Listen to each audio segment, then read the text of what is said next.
दोस्तों, हमारे देश में, हमारी संस्कृति में, हमारे धर्म में कोई भी त्योहार हो, कोई भी पूजा पाठ हो, तो सर्वप्रथम भगवान गणेश की पूजा का विधान है। उनकी पूजा के बाद ही हम कोई दूसरी पूजा आरंभ करते हैं। तो यहाँ पर मैं आपको भगवान गणेश की कथा सुनाती हूँ, तो ध्यान से सुनिए। एक बार की बात है, एक गांव में एक बूढ़ी माता रहती थी। वो गणेश जी की बहुत बड़ी भक्त थी। दिन रात गणेश जी की पूजा किया करती। उनको विश्वास था कि गणपति भगवान उनको दर्शन देने जरूर आएंगे। एक बार चौथ का दिन था। बूढ़ी माता ने पूजा करी, घर की साफ सफाई करी, भगवान गणेश के आगमन की प्रतीक्षा करने लगी। तभी गांव में एक बालक के आने की खबर मिली। बहुत तेजस्वी बालक था। देखने में उसके चेहरे से तेज फैल रहा था, लेकिन वो बालक उस गांव का नहीं था। वो बालक अपनी चोटी में चावल और एक कटोरे में दूध लेके घूम रहा था और सबसे कह रहा था, कोई मेरी खीर बना दो, कोई मेरी खीर बना दो। गांव के लोग उसको देखते और हंस के आगे बढ़ जाते।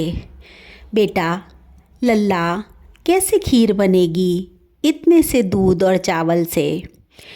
बालक मायूस होकर आगे बढ़ जाता। तभी बूढ़ी माता का घर आया। वो द्वार पर बैठी प्रतीक्षा कर रही थी कि आज गणपति मेरे द्वार पर जरूर आएंगे। उन्होंने जब उस बालक को देखा तो उनका मन मोह से भर गया। उन्होंने उस बालक से कहा, ला लल्ला, मैं तेरी खीर बना दूँ। बालक बहुत खुश हुआ। उसने कहा, ले अम्मा, खीर बना ले। बूढ़ी माता ने अंगीठी जलाई, लकड़ी लाई और एक पतीले में दूध और चावल चढ़ा दिए। खीर बनके जब तैयार हो गई तो उन्होंने बालक से कहा, लल्ला, खीर बन गई। तो बालक ने कहा, अम्मा एक काम कर, तू पूरे गांव को न्योता दे दे।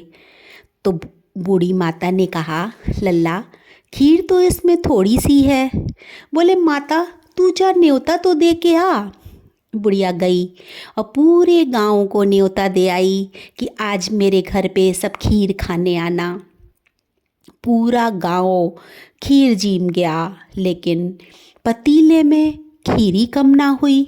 उनने कहा, लल्ला, इसमें तो बहुत खीर बची है। उसने कहा, जा अम्मा, दूसरे गांव को न्योता दे आ। बुढ़िया दूसरे गांव को न्योता दे आई। दूसरा गांव भी खीर जीम गया, लेकिन अभी उसमें खीर बहुत बची थी। तो बूढ़ी माता ने कहा, लल्ला, इसमें खीर तो अभी और बची है। तो बालक ने कहा, अम्मा एक काम कर दे, तू घर के चारों कोनन में खीर को रख दे। बुढ़िया ने कहा, अच्छा लल्ला, मैं ऐसा ही करती हूँ। बूढ़ी माता ने अपने घर के चारों कोनन में खीर को रख दिया। उसके बाद सो गई। उनने कहा, लल्ला, तू भी थको हारो कहाँ जाएगो, यहीं सो जा। तो उनने कहा, ठीक है अम्मा, तू मेरी खाट आंगन में लगा दे, मैं भी सो जाऊँगो। बूढ़ी अम्मा ने लल्ला की खाट आंगन में लगा दी। लल्ला आराम से चादर तान के सो गयो। बूढ़ी अम्मा भी पूरे दिन की थकी हारी गहरी नींद सो गई। अम्मा सुबह 4 बजे उठती और झाड़ू बुहारी करके गणेश भगवान का पूजन करती। बुढ़िया अम्मा सुबह जब 4 बजे उठी तो उन्होंने आंगन में देखा कि लल्ला तो खाट पे है ही नहीं। उन्होंने सब जगह लल्ला को ढूंढा, लेकिन लल्ला उन्हें कहीं ना मिला। अम्मा बहुत निराश हो गई। वो अपने घर लौट के आई और उन्होंने देखा कि चारों कोनन में जहाँ उन्होंने खीर गाड़ी थी, वहाँ पे दौलत ही दौलत, सोना ही सोना बिखरा पड़ा था। बूढ़ी अम्मा बहुत घबरा गई। वो दौड़ी दौड़ी राजा के पास पहुँची और उन्होंने राजा से कहा, देखो मेरे घर में कोई चोर हैं, वो दौलत डाल गए हैं। जिसकी दौलत हो वो ले जाएं आके, या आपके राजमहल में कोई चोर घुस आए हों और दौलत मेरे घर में डाल गए हैं। तो राजा ने अपने सिपाही भेजे और कहा कि नहीं, ये हमारी दौलत नहीं है, और पूरे गांव में ढिंढोरा पिटवाया कि अगर किसी की दौलत है तो कोई ले जाए आके। लेकिन सब ने मना किया कि यह हमारी दौलत नहीं है।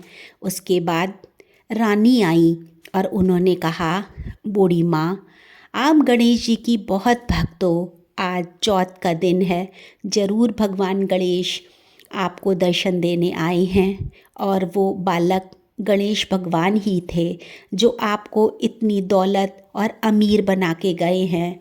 अम्मा, जैसे आपको गणेश जी ने दर्शन दिए और आपकी दुख और गरीबी को दूर किया, ऐसे ही भगवान गणेश हम सब जो सच्चे मन से उनको पूजन करते हैं, उन सब के दुख को दूर करें और उन सब को गरीबी को दूर करें। जय श्री गणेश भगवान की जय।